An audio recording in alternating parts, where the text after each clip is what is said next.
noite. Até lá!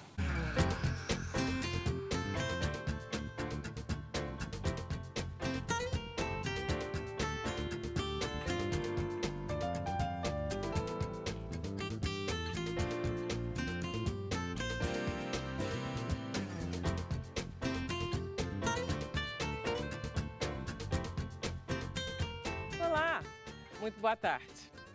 Nós estamos no dia 7 de dezembro de 2017, hoje é uma quinta-feira, são 17 horas quase exatamente, e no Sem Censura de hoje nós vamos falar de ação social, de saúde bucal, de história e de música. Olha só, nossos convidados são Maria Luísa Saerpe Marinho, que é presidente da Obra do Berço, e ela vai conversar conosco sobre esse trabalho da instituição que está fazendo 90 anos, agora em 2018, né? Agora em 2018, setembro de 2018. Muito bacana. Parabéns. Obrigada, muito obrigada. Nós estamos com Arthur Espíndola, que é cantor e compositor, e ele está lançando seu primeiro DVD, mas ele tem 2 CDs já. Né? E ele traz um samba amazônico. Eu adoro essa história. O samba está no Brasil inteiro. Mas cada região com seu sotaque, né, falando a sua linguagem, implementando seus instrumentos, a sua forma de tocar, né? Na verdade, desde a miscigenação, né, ela traz isso, né? Então, o samba que a gente tem lá tem diferente, mas é samba. É música brasileira. É samba, né? Nós estamos com o Nelson Cosentino Alfarano, ele é dentista e ele vem nos falar sobre os cuidados que nós devemos ter para evitar infecções dentárias que podem levar até a morte. Ou seja, isso daqui é eu acabei de assustar metade da população brasileira, né, Nelson? Recentemente aconteceram 2 casos, um de uma modelo e um de um cantor, e isso tomou as manchetes dos jornais. Mas a modelo não morreu não, hein? Não morreu. São 2 casos distintos. A gente pode até fazer um paralelo entre um e outro, porque o final foi diferente, mas a causa foi a mesma. Isso faz com que as pessoas, né, se interessem. Um sustinho é bom para a gente prevenir. Um sustinho. A ideia é essa. Estamos com Bernardo Kocher, que é historiador, e ele vai nos explicar o que foi o plano de partilha da Palestina, que completou 70 anos e nunca entrou em vigor. Eu adoro esse assunto. Eu sou de 1948, para mim é o ano, então eu sempre procurei o que aconteceu em 1948 de mais importante. O que aconteceu em 1948 de mais importante foi a criação do Estado de Israel e a Declaração dos Direitos Humanos. Então, eu me sinto muito bem aquinhoada em matéria de ano. É um processo que vinha desde o final do século XIX, conflitos, acabou sendo resolvido no pós-guerra, 48, mas foi um resolvido que não foi resolvido, tanto que está aí vivo, né? Mas você sabe que eu gosto muito, apesar por causa disso, né, porque eu tenho nascido em 48, e porque meu irmão, para acabar com a minha ilusão de que eu tinha nascido num ano bom, ele dizia, mas eu nasci no dia 12 de outubro. Que é a descoberta da América, que é muito mais importante que a criação do Estado de Israel. Ele acabava comigo com o dado dele. Mas, enfim, cada um de nós tem a sua data, né? Verdade. Ok? Nós estamos com a nossa querida Camila Abreu, chiquérrima. Ai, obrigada. Gostei do elogio. Magérrima. Adorei mais ainda o elogio. Muito bom tê-la de volta, Vera. Eu também gostei. Então, vou explicar para vocês como vocês podem fazer para participar do Sem Censura. É muito simples, basta você entrar na sua rede social favorita, deixar um comentário, enviar uma pergunta para os nossos convidados, usando a hashtag Sem Censura, que eu vou localizar e repassar para eles. Assim, todo mundo pode participar. Maravilha, Camila. Deixa eu pedir para o Arthur, então, dar uma cantadinha para a gente já começar cantando. Depois a gente faz a entrevista, você canta de novo. Enfim, ainda por cima você vai cantar e tocar o banjo amazônico. Esse banjo é lindo. Esse banjo é um banjo típico do carimbó, ele é artesanal. E esse banjo que eu implemento no samba, que eu faço cantando músicas minhas. Cantar uma música chamada Tô Fora de Moda, música de minha autoria. Vamos lá. Tô fora de moda com meu pau e corda, não toco guitarra, não sei samplear. Não sou um high-tech, uso minha mão para batucar.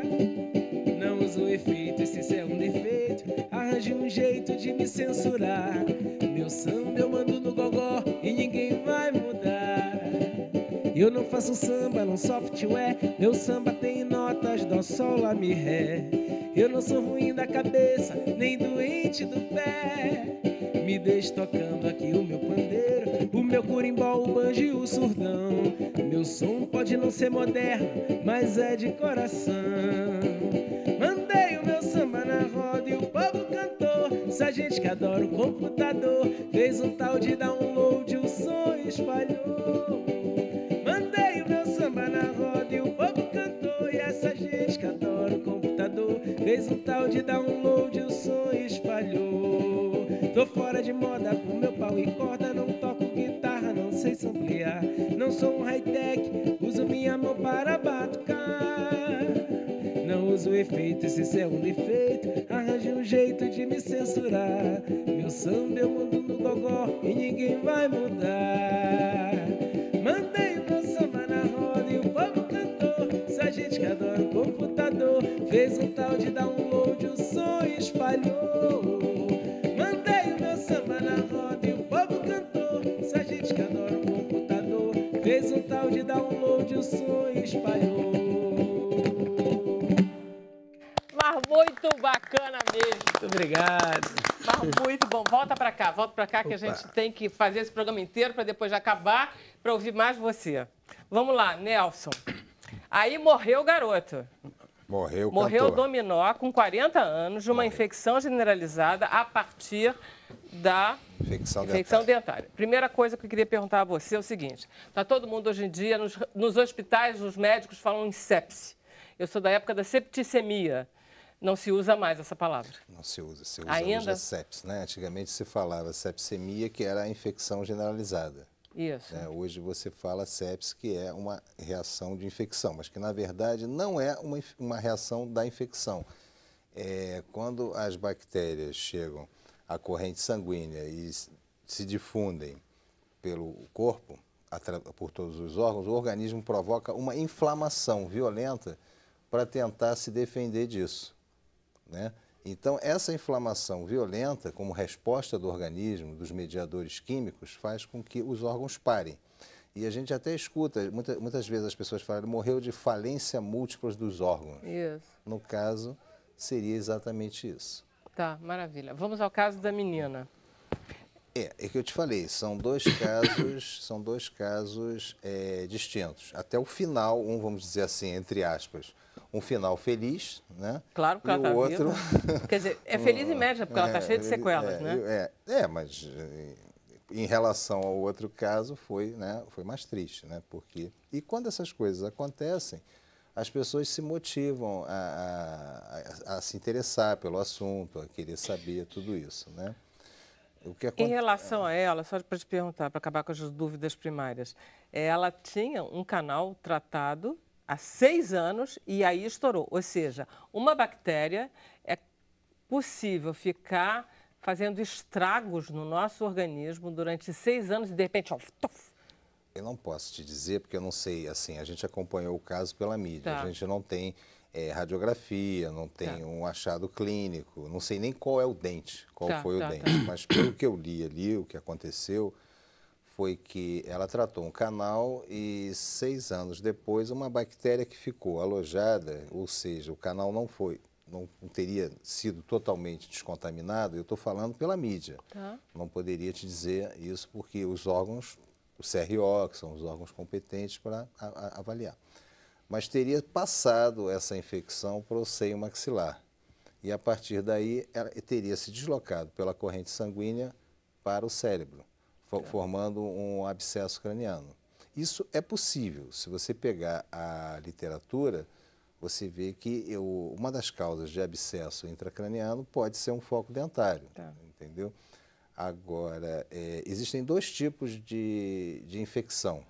São as infecções agudas e são as infecções crônicas. Na aguda, você tem uma manifestação de dor, né? Um edema grande no rosto, febre, geralmente. Então, dói pra caramba. Dói, né? pra caramba.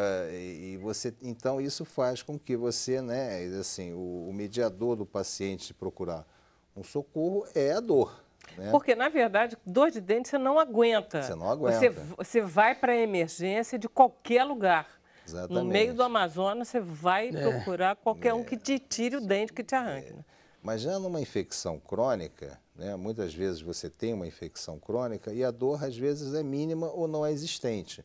Até porque o abscesso, que é aquela bolsa de pus que fica localizada ali, ela passa a drenar através de uma fístula.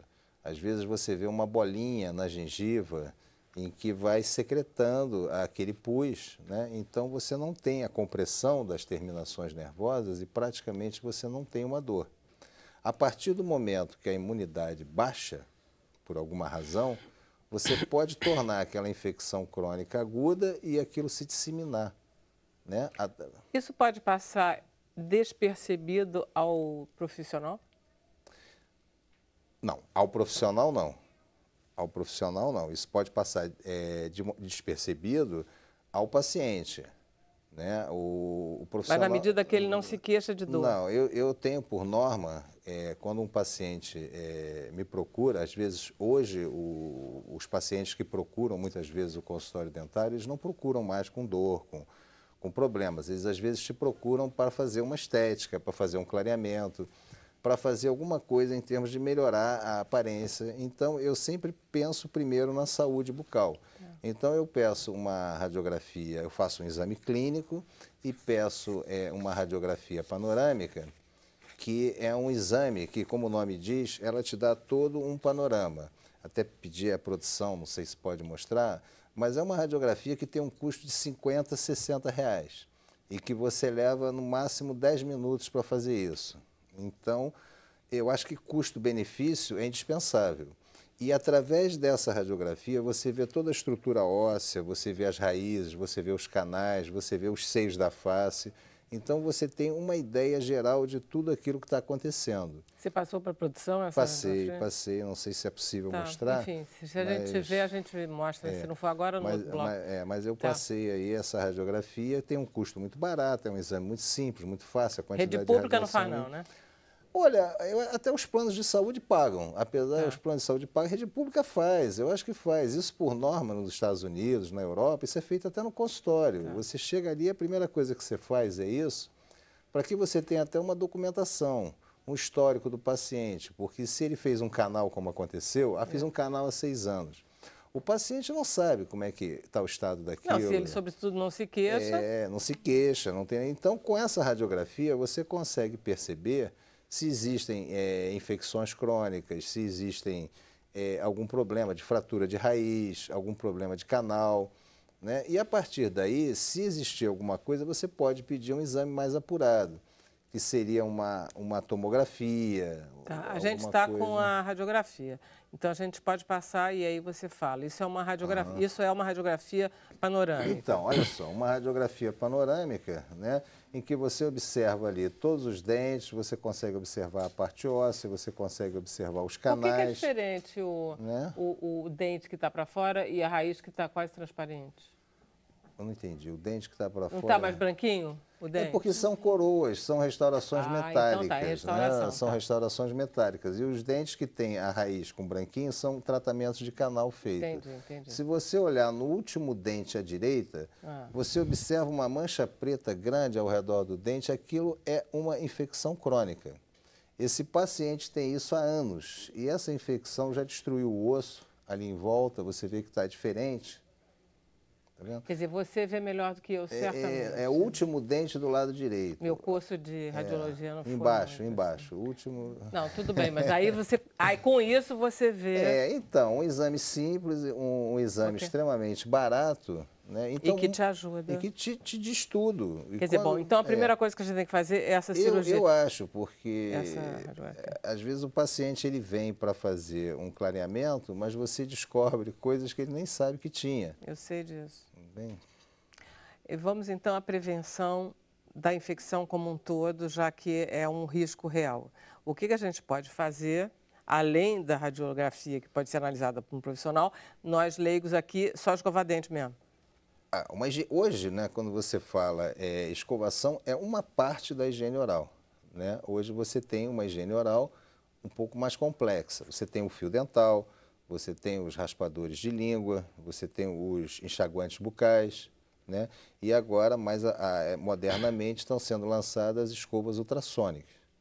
Que são escovas, já existem nos Estados Unidos, já existe no Japão, mas que elas limpam através de vibração, de jatos de ar. Não são sônicas, nem são escovas elétricas, são escovas ultrassônicas. E promovem uma limpeza melhor. Elas jogam alguma coisa? Não, é vibração. É vibração, mesmo, elas soltam a placa, assim, Solta a placa, desmancha o tártaro e você tem uma abrasão menor no dente. Né? Aí gostei disso, hein? É muito interessante. Negócio, aí solta aquelas plaquinhas todas, imagina.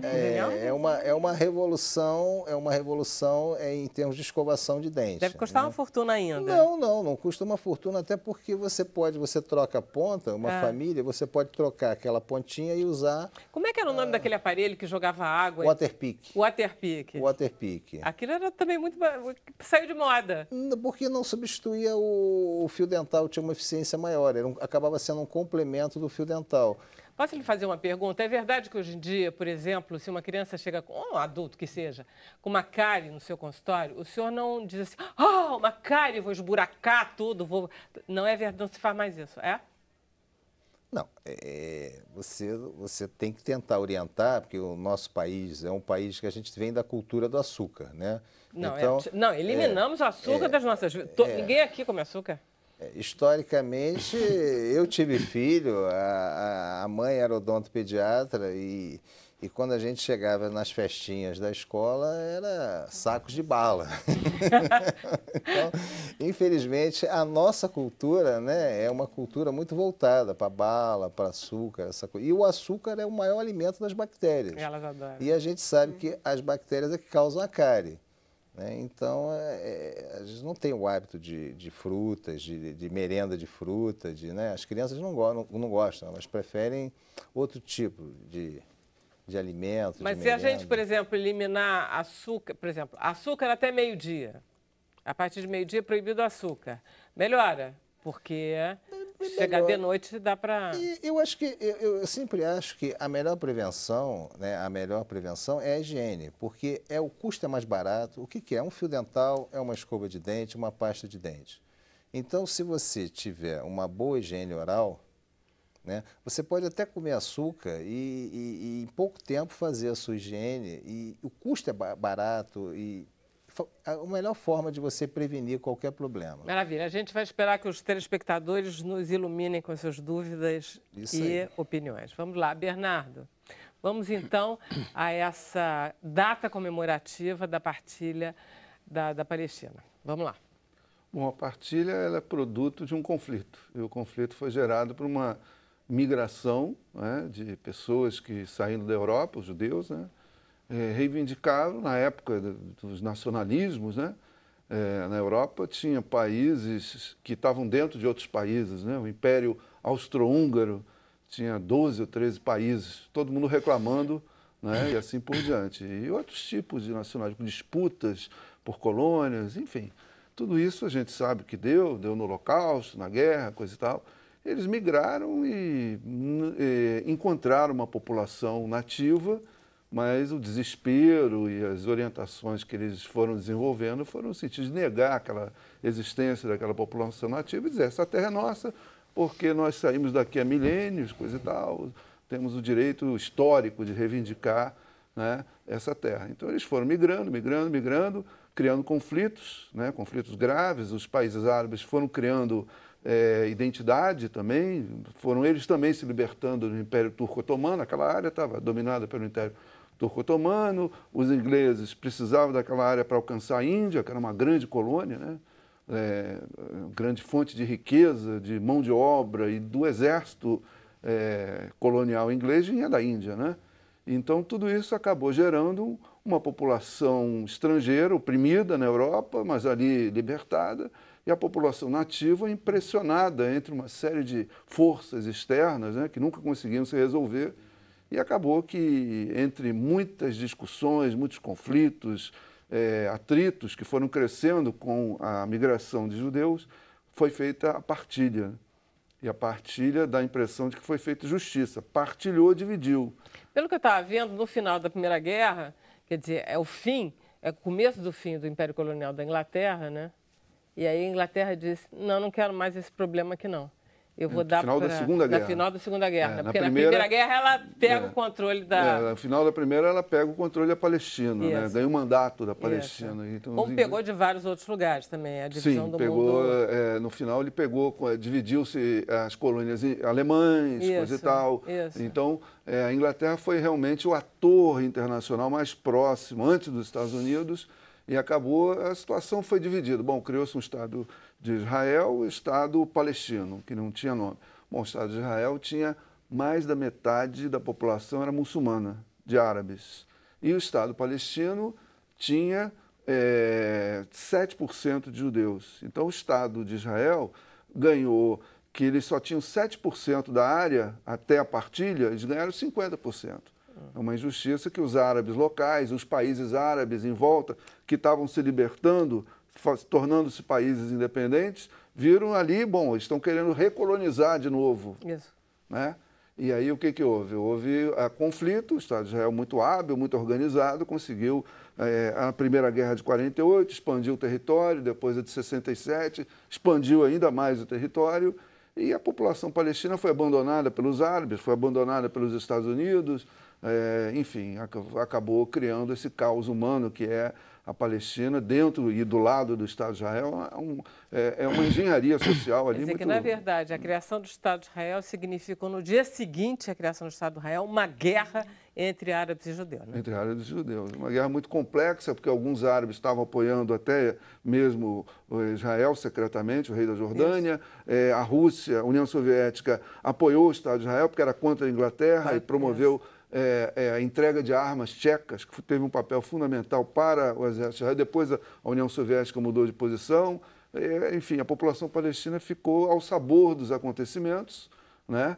E só nos anos 60 e 70 que a OLP conseguiu dizer nós somos palestinos e vamos agir. Vamos tentar fazer alguma coisa mas com nunca isso. Conseguiram, nunca foram bem-sucedidos. Vamos fazer um intervalo, a gente volta já já. Vocês viram, o começo do problema já foi complicado. Vamos lá.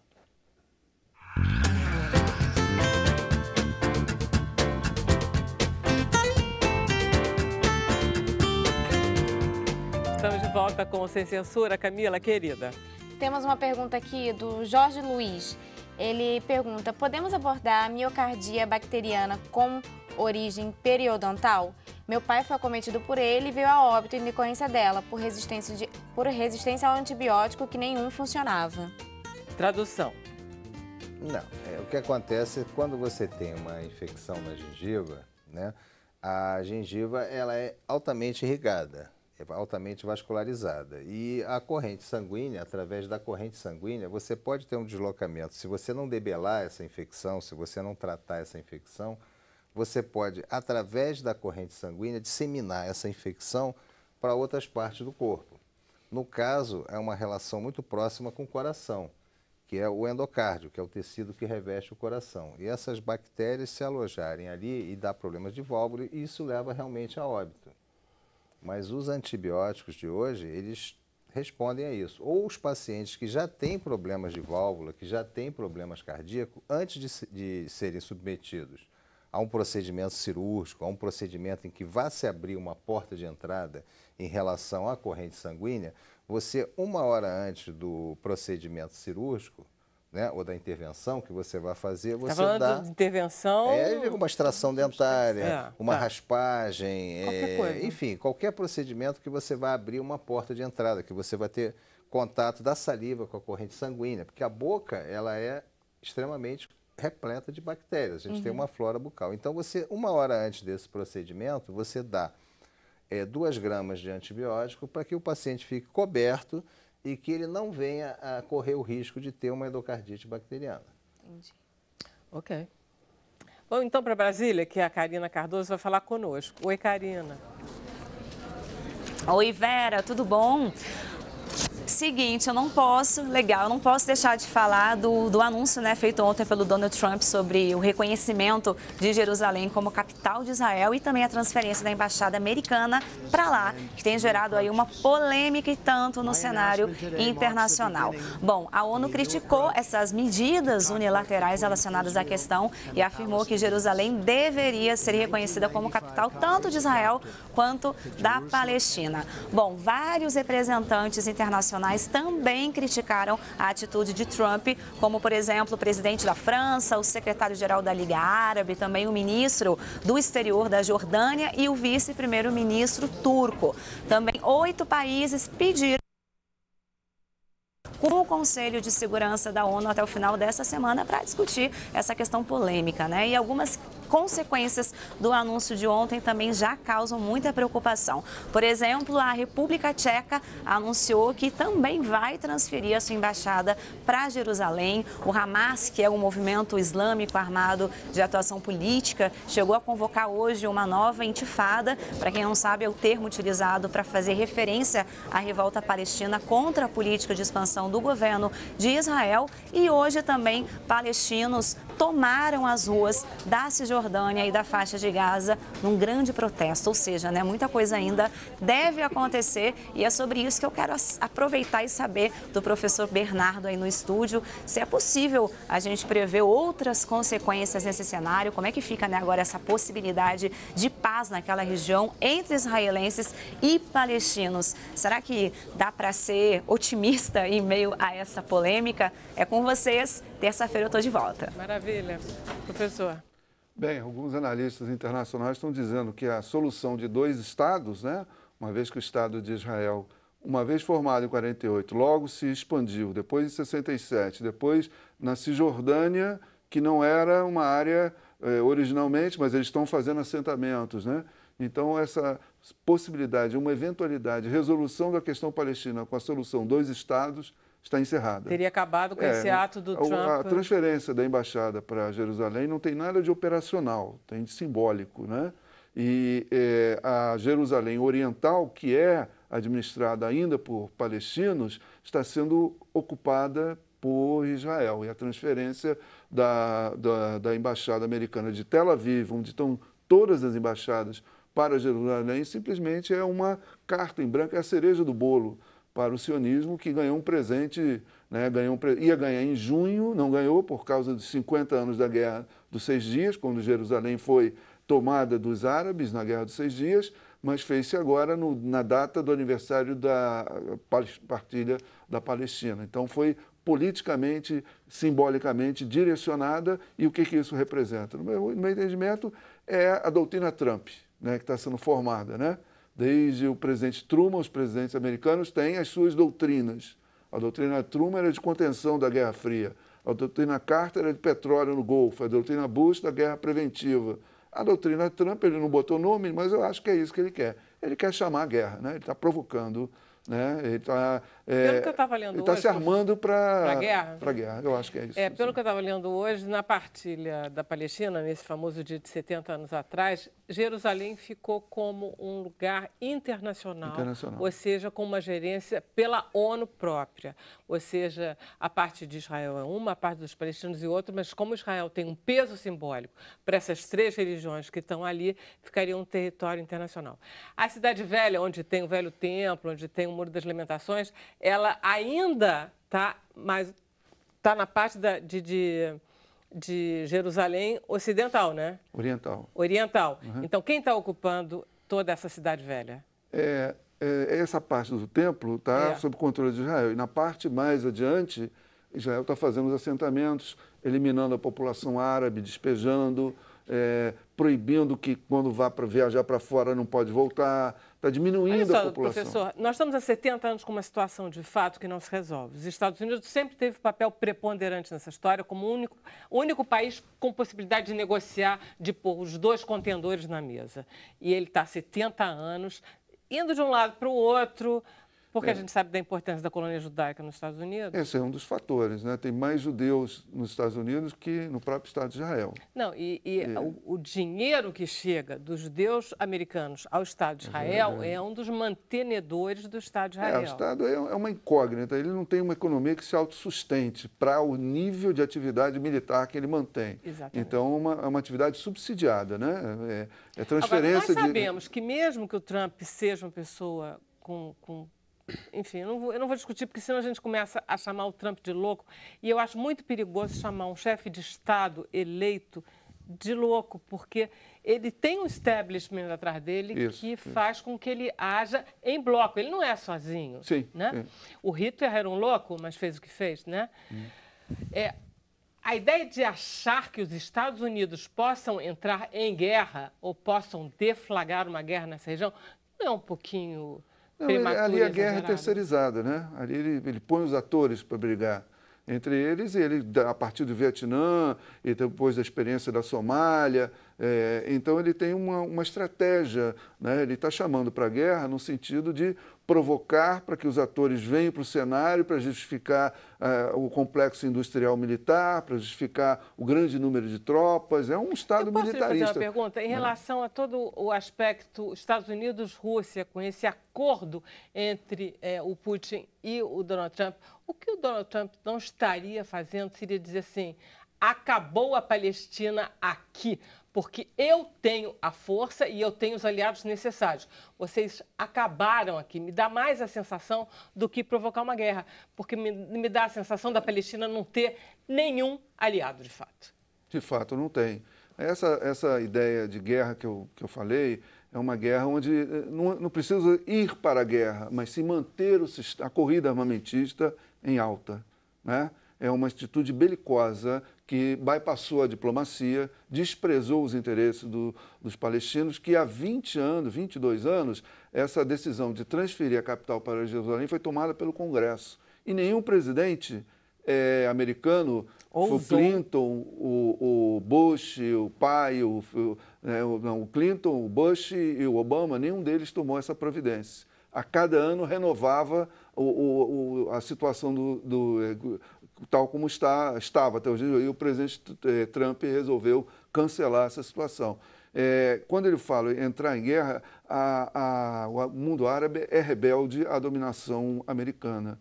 Então ele precisa ter tropas, vai mandar mais armas, é um controle na Síria, é o controle da Turquia, é o controle desse. Então é todo um conjunto de ações. Mas no qual ele estará em acordo com a Rússia? No caso dessa questão da transferência para a capital, da embaixada para a capital, a Rússia já tinha aceito essa situação. E a China, que seria o único peso, porque a Europa não tem mais peso nesse sentido, a China não tem posição em relação a... Não, o Oriente Médio não é prioridade, né? Os Estados Unidos assumiu o lugar da Inglaterra a partir de 67, mais ou menos, e o Estado de Israel é uma estratégia americana de inserção no Oriente Médio. Ali no Oriente Médio tem vários estados, vários atores não estatais, religiões, todos esses problemas que a gente estamos vivendo hoje são problemas que já estavam anunciados desde os anos 30. Desde os anos 30 do século passado, esses problemas já estavam sendo colocados. Mas qual é a estratégia ali? A estratégia ali não é guerra ou não guerra, a estratégia é petróleo. Basicamente petróleo. Como o petróleo vai fluir para o mercado? Não importa se um preço alto ou um preço baixo. Então é preciso ter bases militares, preciso controlar governos e situações e compra de armas. A Arábia Saudita, que é o segundo maior exportador de petróleo no mundo. Grande aliado dos Estados Unidos. Grande aliado, é um grande comprador de armas para manter a família Saúde no poder, né? Então, essa situação é manter esse clima de guerra constante. Imagina você, se houvesse um acordo para a partilha da Palestina ser efetivada, um Estado palestino ser criado, com fronteiras definidas, os judeus que estão dentro da Palestina terem um papel, os que estão dentro da... Se tudo isso fosse resolvido, isso é o clima de paz que está chegando. Começaria a ter um efeito cascata, mas não, é o clima de guerra. De guerra que está chegando. Se vai ter guerra ou não, eu não sei, mas o clima de guerra, o presidente Trump nunca negou que está querendo isso, está querendo derrubar tudo que é contra um questionamento americano.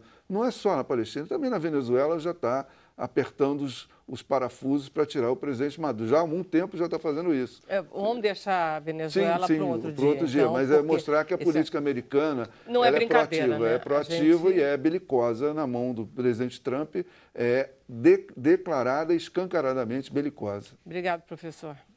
Maria Luísa, vamos a assuntos mais menos, tipo assim, criancinhas morrendo de fome? Vamos lá. Vocês têm nós temos uma situação de fato com crianças, nós temos brasileiros, crianças que estão muito desassistidos. E a obra do Berço tem 80 anos de dedicação a isso. Quase 90, né? Com novos projetos, enfim. Eu acho que investir na primeira infância é investir no mundo melhor, né? É uma organização não governamental? Como é que funciona do ponto de vista administrativo? A obra do Berço, ela é uma organização não governamental, sobrevive de doações. Então, quem quiser doar, né? Dinheiro, basicamente? Dinheiro ou alimentos, material escolar, aceitamos tudo. Produtos de limpeza, né? Ninguém doa produto de limpeza, só que a gente precisa limpar, né? E aí o nosso dentista, pasta de dente, escova de dente. Higiene é fundamental, né? É fundamental, né? Água sanitária, Água sanitária e tal. Ninguém se lembra, né? E é fundamental, né?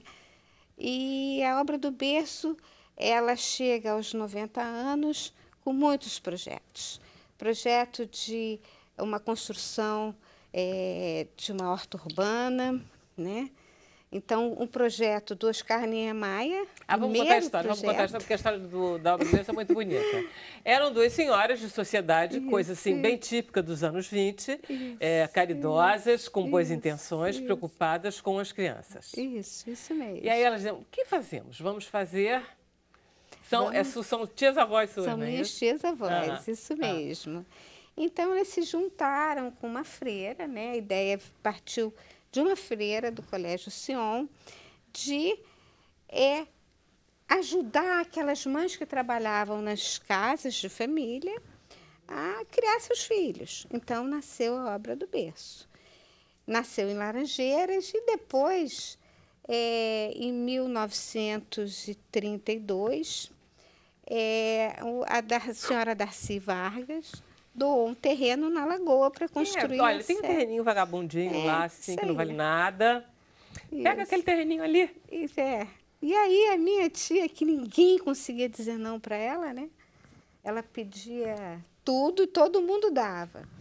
E ela disse assim, o Oscar Niemeyer vem a ser um parente e tal dela, e disse assim, Oscarzinho, você que está terminando aí a faculdade, desenha aí o projeto da obra do Berço. E foi o primeiro projeto. E ficou famoso pelos brise soleils, né? Que deixa entrar ar e deixa entrar luz. E hoje... E o prédio é bonito até hoje, não é? Quem passa lá. E é bem passagem ali, né? Da saída do Rebouças, na entrada do Rebouças, aquele prédio... Você e passa ficou um prédio... ali toda hora, vê aquilo toda hora. Só que a obra do Berço teve um período que ela ficou assim, meia... Existia o prédio, mas ninguém sabia o que acontecia ali. E aí, há 5 anos atrás, eu disse, eu nunca quero ser presidente, olha, estou aqui eu. Nunca vocês me verão presidente da obra do Berço, foi isso que você falou, né? Tá. Isso aí. Aí eu estou aqui. E eu disse assim, bom, essa criança, esse bebê precisa sair do berço. Precisa andar na lagoa, conquistar esse mundo maravilhoso. E nesses 5 anos, é isso que nós estamos fazendo. Então, ela se tornou jovem aos 90 anos. Quantas crianças vocês atendem? Nós temos atualmente 112 crianças. De que horas a que horas vocês pegam? É uma creche? Não é. É uma creche também. Tá? Nós temos, que é único no Brasil, um sistema de acolhimento institucional de segunda a sexta-feira, que podemos ter até 20 crianças. Nós trabalhamos aquele vínculo familiar daquela mãe que está tão desesperada de dizer assim, vou dar o filho. Aí a gente diz, não dá não, o juiz manda, essas crianças vêm através do juizado e nós trabalhamos aquele vínculo. 99% dessas crianças a gente restitui esse vínculo. Isso é muito importante. Isso aí é o meu xodó. E aí nós temos as outras crianças que vêm de manhã e saem à tarde, que vêm para a creche, né? De segunda a sexta. Segunda a sexta. E aí nós temos aula de música, né? Esse ano o projeto foi Barulhinho Bom. Então, a Orquestra Sinfônica foi lá, tocou com as crianças. Temos até aula de yoga nessa nova obra do berço. Capoeira. Maria Luísa, eu estava vendo que vocês têm 112 crianças, né, ao todo. Vocês têm 45 funcionários, quer dizer, 45 é muita funcionários. gente. Ou seja, vocês conseguem dar um atendimento de muita qualidade, então. Muita qualidade. Mas isso custa muito caro. Custa muito caro. Mas é o atendimento que você vai... Primeiro que nós temos que atender as necessidades... Eu não posso te perguntar quanto custa, né? Pode. Você diz? O custo posso, é público. Tá. O custo diário de uma criança obra do berço é R$50. Tá? Isso é o que custa para vocês? Para mim. Então Por não é tão dia. absurdo, não, né? Por dia. Não, Por tudo dia. bem, mas olha só. Mas você Faz a conta. Aí... Você estava me contando a respeito dos voluntários que você está tentando colocar trabalho voluntário ali, recrutando voluntários. Porque nisso tudo você está pagando esses profissionais, né? Estou pagando esses... Você é a única que não recebe nada, né? Não. Eu não recebo nada. Recebo muito, muito carinho aí de todos vocês que me convidaram aqui hoje. Isso não tem preço. De quando uma criança, a mãe vai dar e depois a gente vê que a mãe não deu àquela criança, isso é... Não, você tem toda razão, eu trabalhei com orfanato e eu sei a dificuldade que essas mães têm de guardar seus filhos, não poder guardar, mesmo. Ter que dar, não ter que dar, do arrependimento, do inferno que se torna a vida. Se dá é ruim, se fica é ruim, é tudo inferno. Isso mesmo. Mas esse projeto que ele estava falando é Mãos à Obra. São mãos que constroem, mãos que acolhem, e é um projeto aí com assessoria da Casa Ronald. Então, deixa eu fazer o seguinte, deixa eu ir para o intervalo, porque aí as pessoas, inclusive, até se manifestam, vai ser bem bacana. Vamos fazer mais um intervalo, na volta a gente continua com Sem Censura.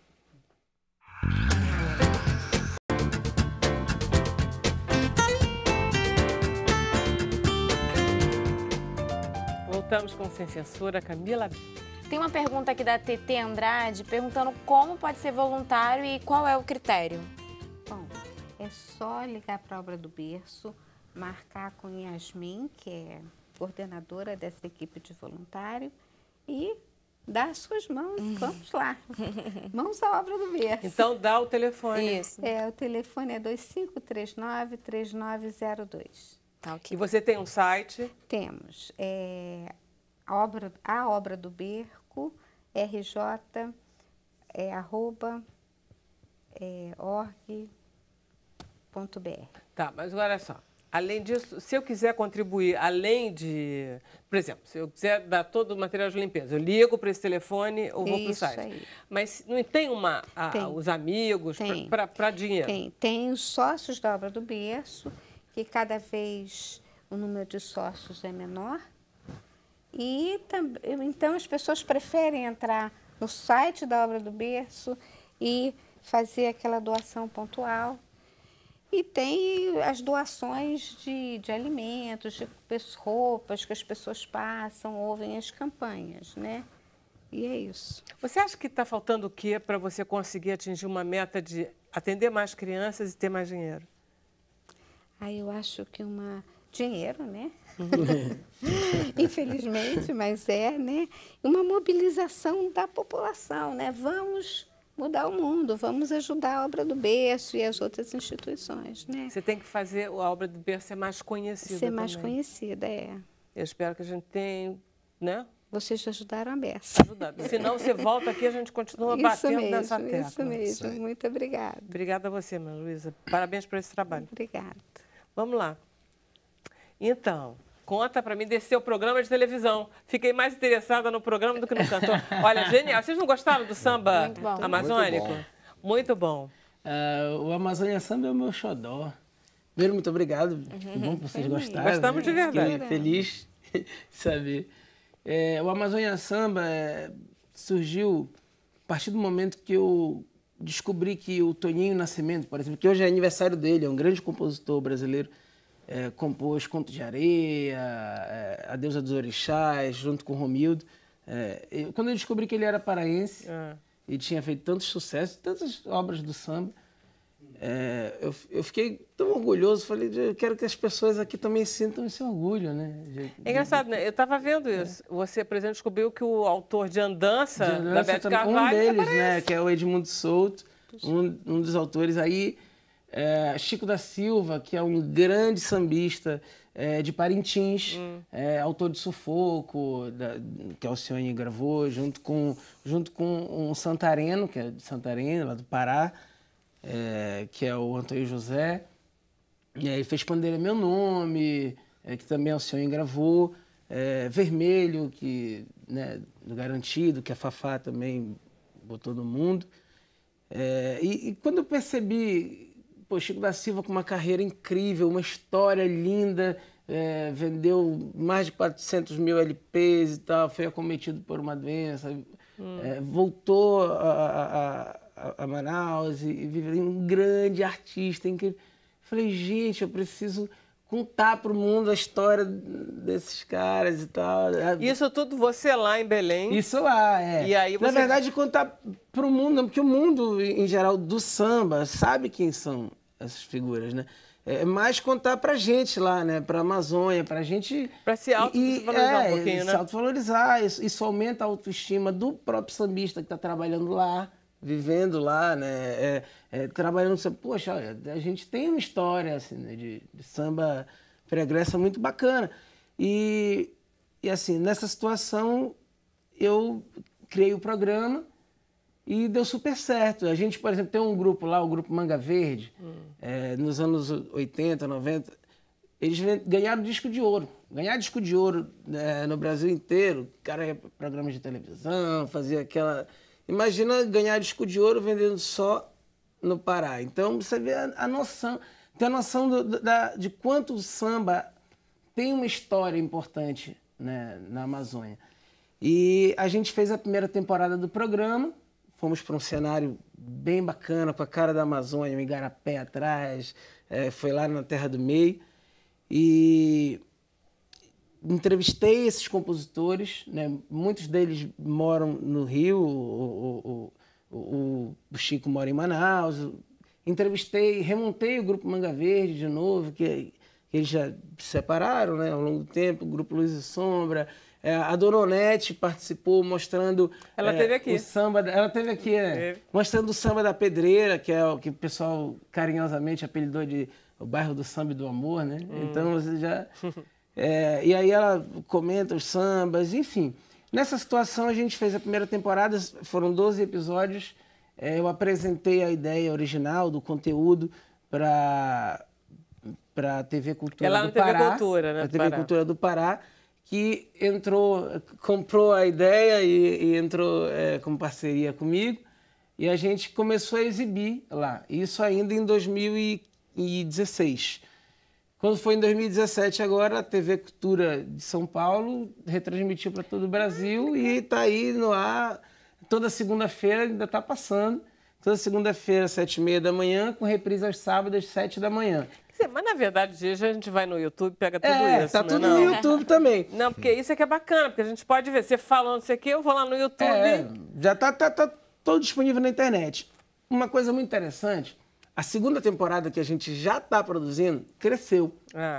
A gente, ao invés de receber sambistas consagrados, que têm uma história muito importante no nosso cenário e tal, a gente resolveu adentrar a Amazônia em busca de sambas inéditos de compositores anônimos. Pois é, o problema aí, eu estava pensando sobre isso, é que uma coisa você tem sucessos garantidos e música de qualidade. Exato. Quando você vai em busca do desconhecido, não necessariamente você vai encontrar música de qualidade. Encontra muita coisa de qualidade. Bairrista é tudo igual, né? É de Não, gente, mas interior. assim, a gente faz uma triagem. Na verdade, eu fiz 2 etapas de viagem. Uma etapa só eu, diretor e a produtora executiva. Escolhendo as músicas, fazendo uma... É claro, a gente ouvia muita coisa que não cabia entrar no programa. Mas o que a gente escolheu foi de uma riqueza enorme. E fora a questão musical, de ter vários compositores, a gente conseguiu pegar... traços dos municípios, da cidade. Tinha lugar que a gente pegava avião, 1 hora de avião, depois pegava 7 horas de barco, adentrando quilombos, vilarejos. Compositores vinham dos vilarejos até o município para poder apresentar suas músicas para a gente. Então a gente conseguiu pegar, além de tudo, um banco de imagem muito interessante, né, que retrata muito bem a Amazônia. Vocês conhecem a Amazônia? É um planeta, né? É um planeta. E eu fico pensando, esses compositores, quantas pérolas a gente ouviu lá, que, sinceramente, o cara não tem oportunidade de mostrar. O cara compõe pelo simples prazer, pelo simples desejo de se expressar. Porque o cara não compõe. Essa aqui eu vou mandar para Alcione. Ele não compõe pensando mas você nisso. quando começou também. Não, mas, porque sim, a música pertence ao porque ser o cara, humano. ele compõe de uma forma tão natural. E eu fico pensando, aquela obra que o cara fez tão linda, da feita que o cara morresse, ele ia levar com ele. Então, o meu desejo de registrar aquilo me moveu. E agora a gente está numa segunda etapa. A gente está botando... em cada episódio a gente recolheu, sei lá, 15 músicas. Variou, né? E aí agora a gente escolhe 2 músicas de cada município e vai para o estúdio, faz os arranjos bacanas, cria um clipe e bota grandes artistas interpretando aquelas músicas. Então nós temos o Dudu Nobre já aderiu, Moacir Luz, João Cavalcante, enfim, muitos artistas super bacanas, Fundo de Quintal. Isso tudo você consegue com o seu sorriso, né?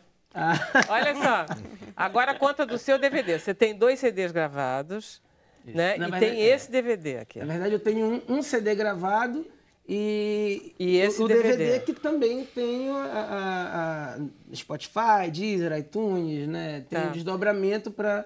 E que você tem a participação do João Cavalcante e do Wilson da Neves. No meu CD, voltando em 2014, eu tive a participação da Velha Guarda da Mangueira. Tem até um clipe que a gente fez do dia lá, da participação deles, está no YouTube. Participação da Gabi Amarantos e da Luê.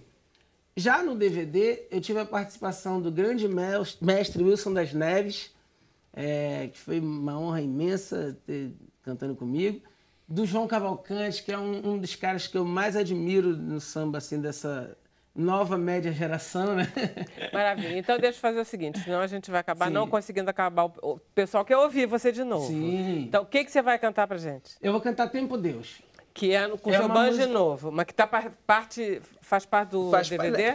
Na verdade, essa música foi lançada como um single e um clipe com a participação da Fafá de Belém.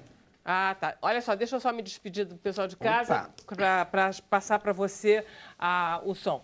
Então, muito obrigado, Maria Luísa. A gente ainda vai ficar 15 minutos, hein, gente, no Facebook. Eu só estou agradecendo para o pessoal de casa, não quer ficar. Nelson, muito obrigada. Obrigado a vocês. Perguntas te aguardam. Ok. Bernardo, a polêmica é sua. Obrigado, Camila. Vocês de casa, a gente fica mais um pouquinho no Facebook. A gente volta amanhã às 5 horas da tarde. A gente vai ouvir Arthur Espíndola. Entrei no mar pra banhar a minha dor. O mar deu, mas melhorou. O sal da minha lágrima juntou com o sal do mar, e a minha dor entreguei pra maré levar. Entrei no mar pra banhar a minha dor. O mar deu, O sal da minha lágrima juntou com o sal do mar, e a minha dor entreguei pra maré.